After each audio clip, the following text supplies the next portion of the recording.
আসসালামু আলাইকুম আরহামাতুল্লাহি ওয়াবারাকাতুহু। সম্মানিত বন্ধুগণ, আজকে আমার আলোচ্য বিষয় হলো 1971 সাল এবং 2024 সাল রাজনীতি কর্মীর সতর্ক। এটার অর্থ হলো সেটা হলো 1971 সালে দেশ স্বাধীন হওয়ার পরে যেরকম মানুষের মাঝে আফসোস ছিল,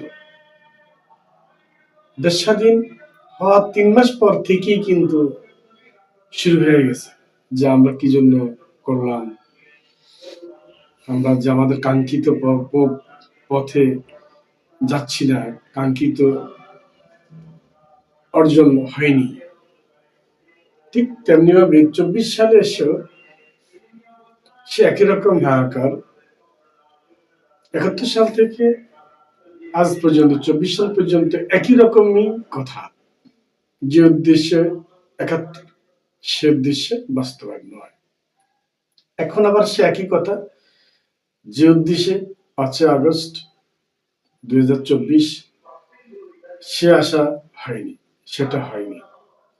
তাহলে এখন যারা নেতৃত্ব দিবেন, যারা রাজনীতি করবেন, তাহলে আপনাদের বুঝতে হবে যে আসলে যারা নেতৃত্ব দিচ্ছে বা যারা নেতৃত্বে আসছে সঠিক পথে নাই।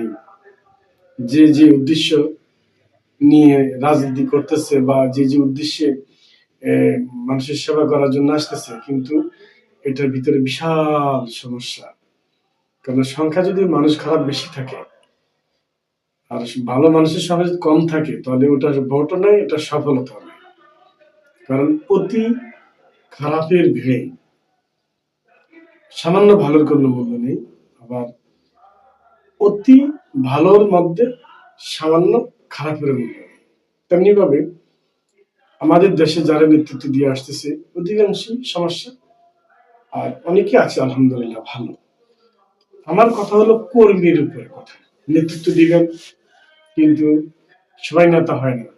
71 সালে কিন্তু সবাই মরে নাই, মরছে সাধারণ মানুষ। সাধারণ মানুষ মরেছে, নেতৃত্ব যারা দিয়েছে তাদের মধ্যে কিছু হয়তো আহত ক্ষত হয়েছেন, মৃত্যুবরণ করেছেন, কিন্তু সংখ্যায় 99% সাধারণ মানুষই সৈনিক মরেছে। ঠিক জুলাই আগস্ট বিপ্লব বলেন, যেটাই বলেন, এখন আর বলার আর ভাষা নেই। এখন হয়ে গেছে সেই পোষা ডিমের মতো। এখন এটা